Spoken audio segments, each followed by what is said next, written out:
from here, let's go back into the book of Job. Let's go to Job 33 and 4.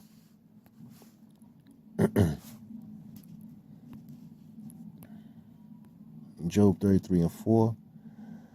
The spirit of power have made me, and the breath of the Almighty have given me life. So this is just another verse that shows you that the Most High creates all spirits.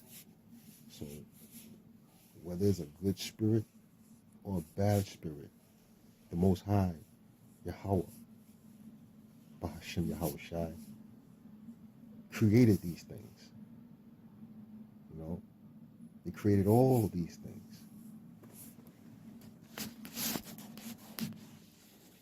This one here was when this particular verse is when Elihu was getting at Job, for he was pretty much, I wouldn't say he was talking reckless, but he was just he was going off a bit, and that was when he pretty much was being chastised by by three of his friends, and Elihu tagged along with him. Elihu was the youngest out of all those out of the guys that came to see Job when the Lord took everything from him. But it was all a test of integrity, man, to see how Job will respond to it and would he stop praising the Lord. He may have said some things that that weren't right, but he never wavered, like his integrity never wavered. So at the end of the story, Job was given everything back double, just balance. The Lord stripped him of everything, wife, children, his land, property, his cattle. Job was a rich dude. Job had wealth, because to have land and an abundance of cattle, livestock, you had to have a lot of land, and to have all those things, you had to have gold and silver, because you had to, you was part of you was making trades, you was a merchant, so he was a wealthy guy, man, and he stripped him of everything. So at the end of the day, man, Job never wavered his integrity, Job never wavered his love for the Most High, so the Lord gave it all back to him, and he gave it back to him double. So this is part of the moral of this lesson, man. It's like you got but these people are not aligned with the Most High, Yahawah, BaHaSham, Yahawashi. So they pretty much got either got demons on them or the Lord blinded them, But these are things that happen in history. These are stories that happen in history where you see how the Lord deals on the right hand side and on the left hand side.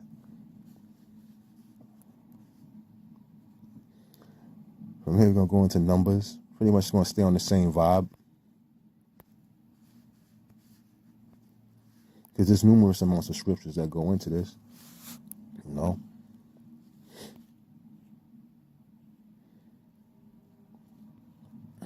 This is Numbers 16 and verse 22.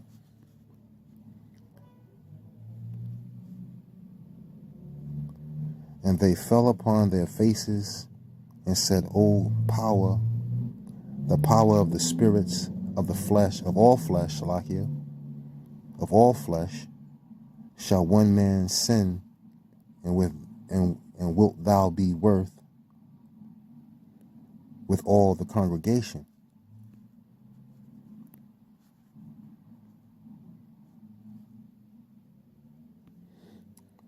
This particular verse goes into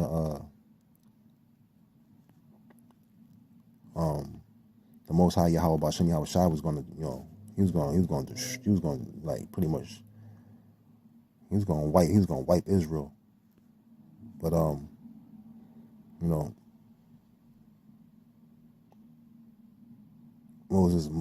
Moses pleaded the case, you know. And let me go up a verse before that, because that's where Yahawah said he was just going to wipe them. You know, Numbers 16:21. Separate yourselves. He's talking to Moses and Aaron. Separate yourselves from among the congregation, that I may consume them in a moment. Like, he was gonna wipe us, man, because we was just that wicked, man.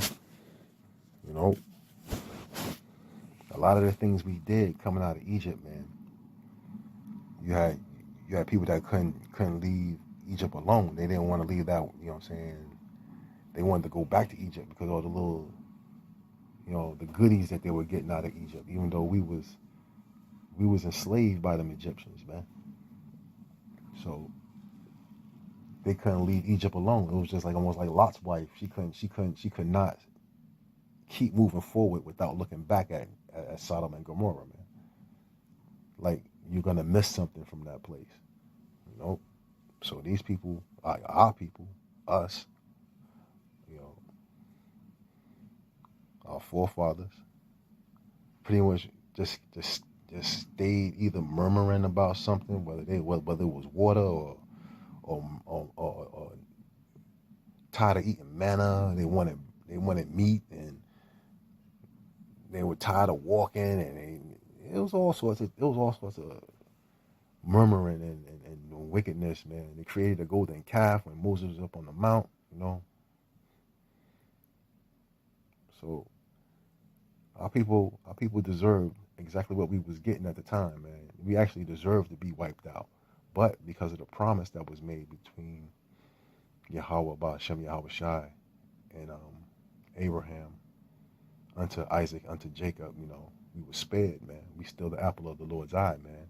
The Lord doesn't waver. He doesn't change. His word is immutable. He doesn't lie. So he's holding fast to his promise, man.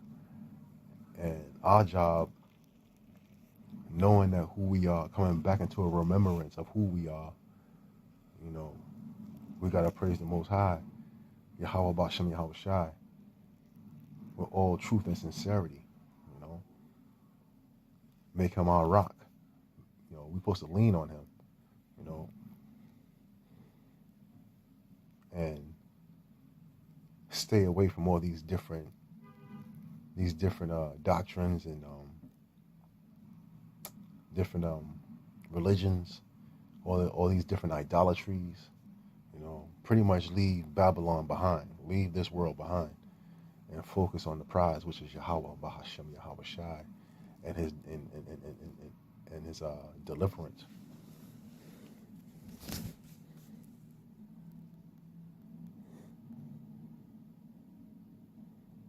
Let's go into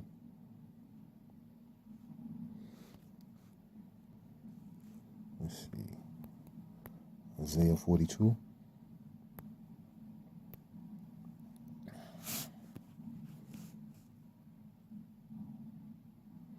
Isaiah 42:5. Thus saith power,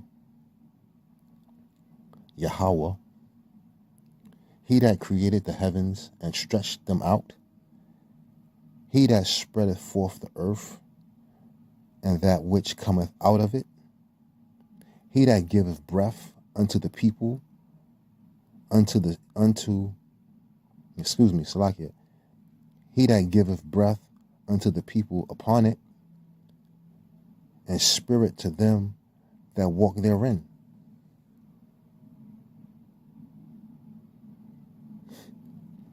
See,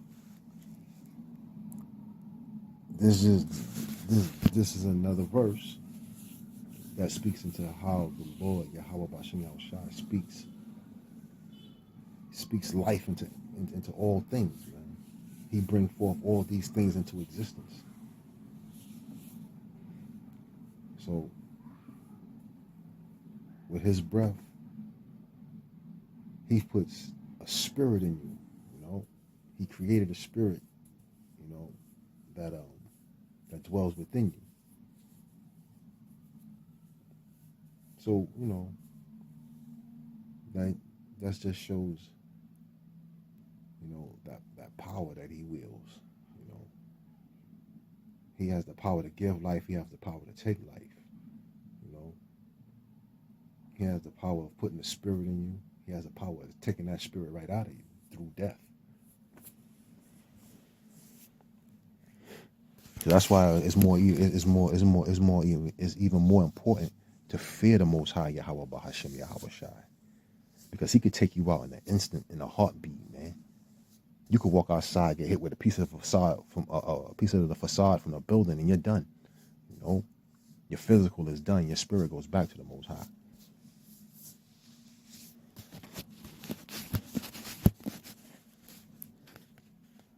Let's go into Ecclesiastes, chapter 12, and verse 7. Then shall the dust return to the earth as it was, and the spirit shall return unto power who gave it. There you go. So people say, "Oh, you don't know where the spirit goes." Another knucklehead from that Christian doctrine. You don't know where the spirit goes. It tells you where the spirit goes. It goes back to the Heavenly Father, man.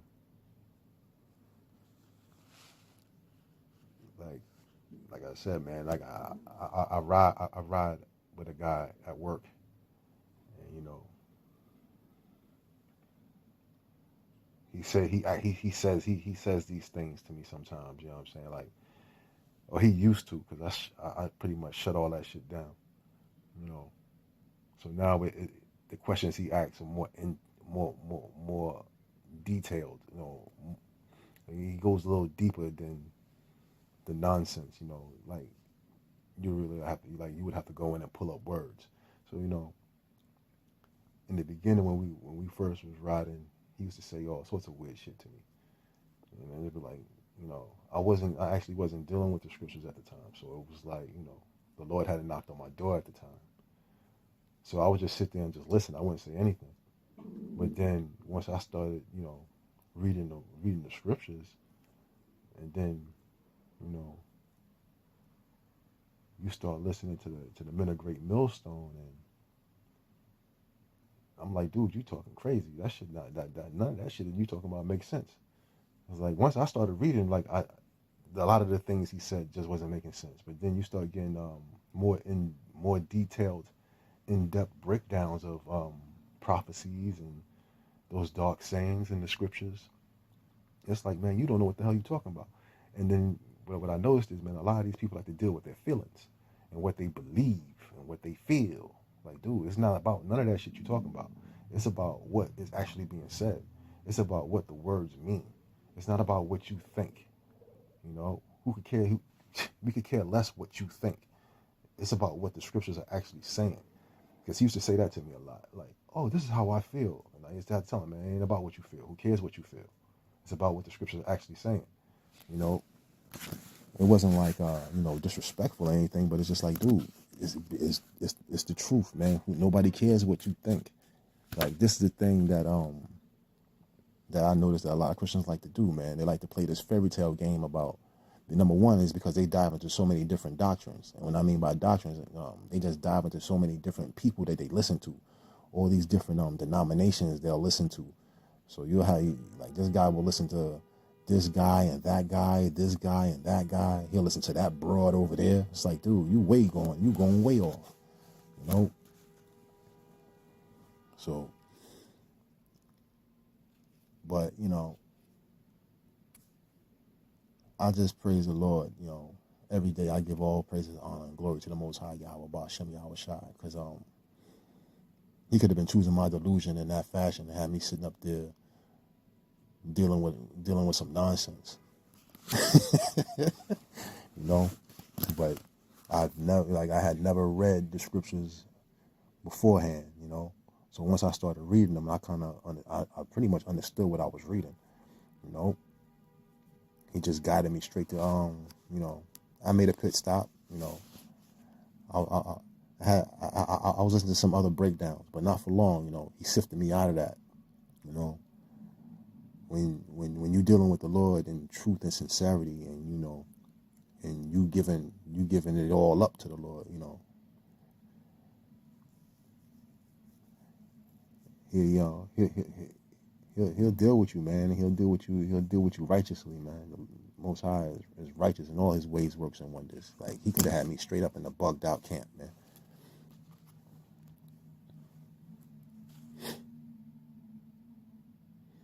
Let's take a ride into, let's go into Psalms 104.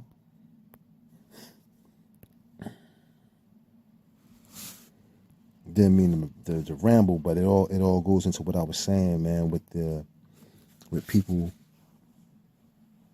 not understanding what they're reading, not comprehending what they're reading, and then they go based off their feelings and what somebody else said instead of what the scriptures are actually saying, and they don't take the time to go into the words, So this is Psalms 104 and 30. Thou sendest forth thy spirit, they are created, and thou renewest the face of the earth.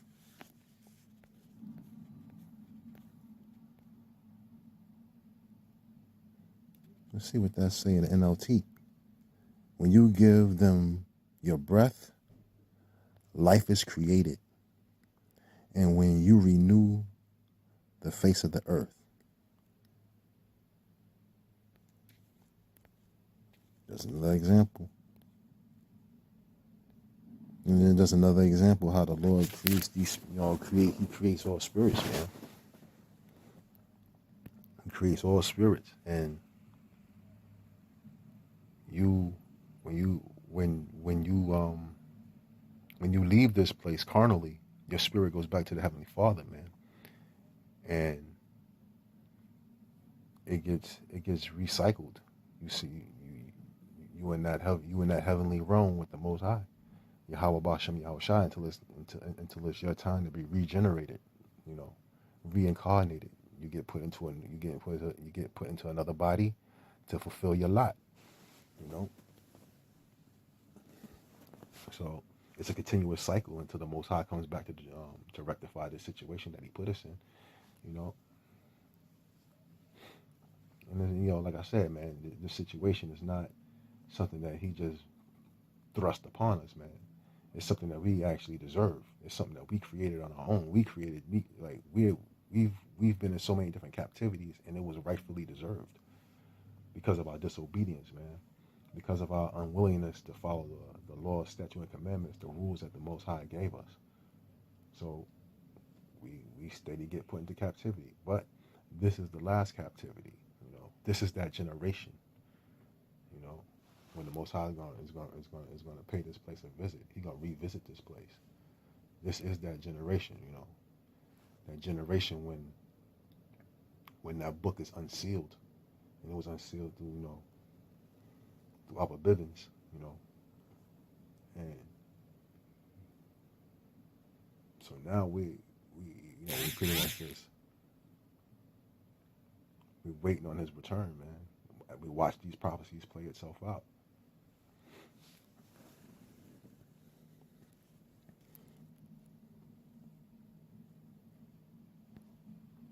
And it took a long time for that book to get unsealed because we had to come back to a remembrance, man. We had to come back to our true nationality. We had to come back to our pure language, which is the Hebrew, not that Yiddish, that shittish that these people speak. That's made up all these different. It's almost like the English language is made up of so many different, languages. You got German, Russian, Poland, all those different European, all those different European nations. You have their language all rolled up into one with that Yiddish.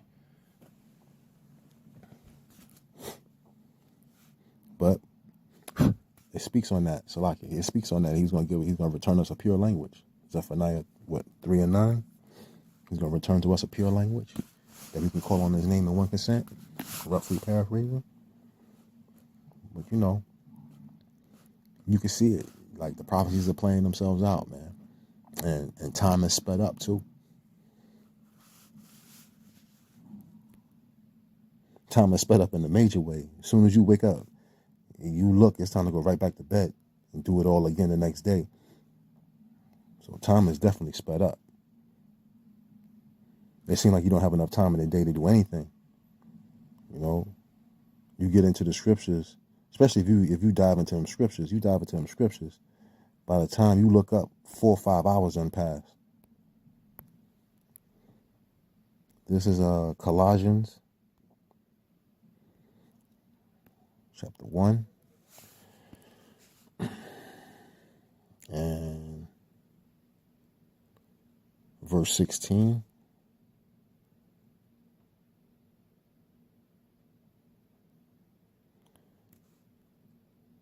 Actually, let me go up a verse, start at 15. Who is the image of the invisible power, the firstborn of every creation? That's speaking on Yahawashi. For by him were all things created. That's going into Genesis. Genesis 1. In the beginning, God created. And people get that mixed up, you know. And then you hear the astonishment. You know, you see the astonishment in their eyes when you tell them that that's not talking about the Most High, Yahawah, the Father. You know, it's not talking about him. When you go into God, when you look that word up, you know, it goes into Allahayim. And it has a few meanings to it. Rulers, judges, powers, you know. So when you look at the word, is a plural, and it's always plural when you see it. See, this is the deception of Esau, and this is why he got to pay for all his treachery. You know, he's a wicked ass, you know, he's a demon. And he changed up the words. He changed up the names of places, people, our power, you know. So when you go into the word God, that's Allahayim. And you know, when you go to the root of it, it simply means powers. You know, the powers. So you got rulers, judges, angels. So in the beginning, Yahawashi was the first spirit created along with the angels. So when it says God created, Yahawashi and the angels, the powers of the Most High Yahawah, created all these things that you see based off his blueprint, off his guidance, off his tutelage on how to create. So when we go into this verse again, for by him were all things created that are in heaven and that are in earth, visible and invisible, whether they be thrones or dominions or principalities or powers, all things were created by him and for him. This whole thing is a beautiful story, man, of a people that were given instructions on how to live amongst all these wickedness, all these wicked people, all these other wicked nations, all these other wicked people that's on this planet, to be set apart from all these people, to be preserved by the Most High, to be given, you know, eternal rulership over this dominion, you know. But we went off, so we get punished. We go off, we keep going off, we get punished, and we keep getting punished. It's a beautiful story of a people that went astray, you know, and then have to be redeemed because, you know, wickedness has just taken over, you know. And then you have the first spirit created, which is Yahawashi, who is to control the whole dominion. This was all set up by the Most High Yahawah. He, like Yahawashi, this is his dominion to control, man. This is his dominion to rule over, to govern.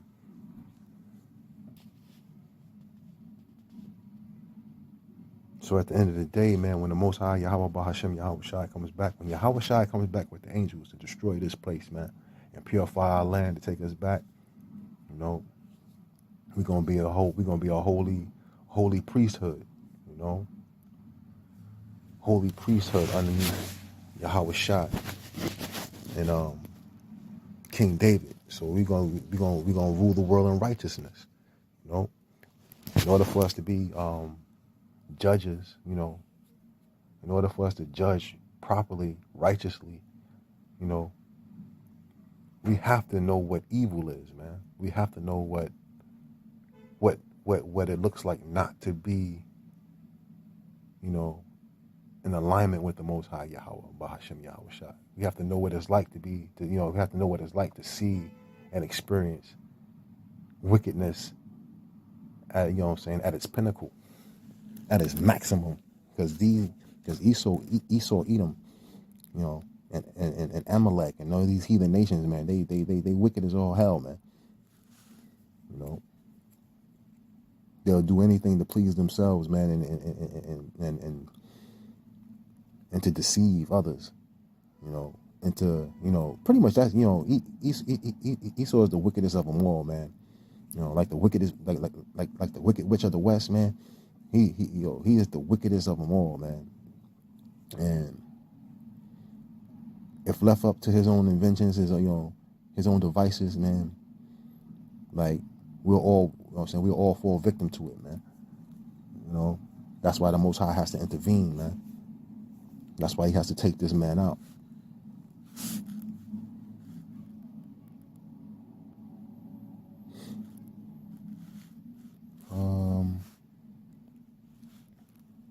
Let's see.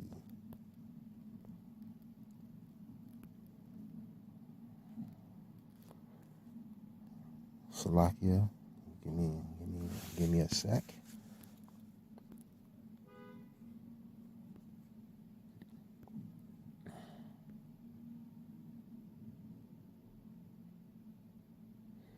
I'm gonna go into Zechariah.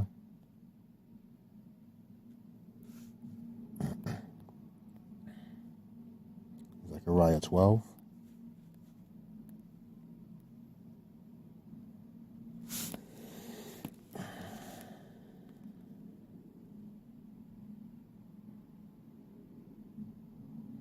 This is Zechariah 12:1.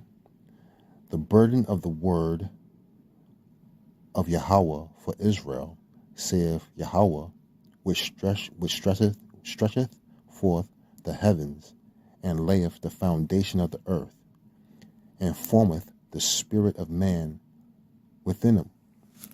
So that just goes back to show you, all these things, man, are created by the Most High, man.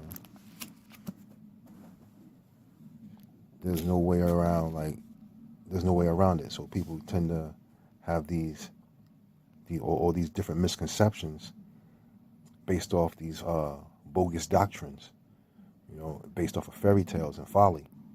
So from here, this is going to be the last verse. We're going to Lamentations 3. Lamentations 3 and 37. Who is he that saith, and it cometh to pass, when Yahawah commanded it not? Out of the mouth of the Most High proceedeth not good and evil. So I'll read that one more time. This is Lamentations 3 and 37 and 38. Who is he that liveth, Salaki, who is he that saith, and it cometh to pass, when the Lord Yahawah, BaHaSham, Yahawashi, commandeth it not? Out of the mouth of the Most High proceedeth not good and evil? And that is a question.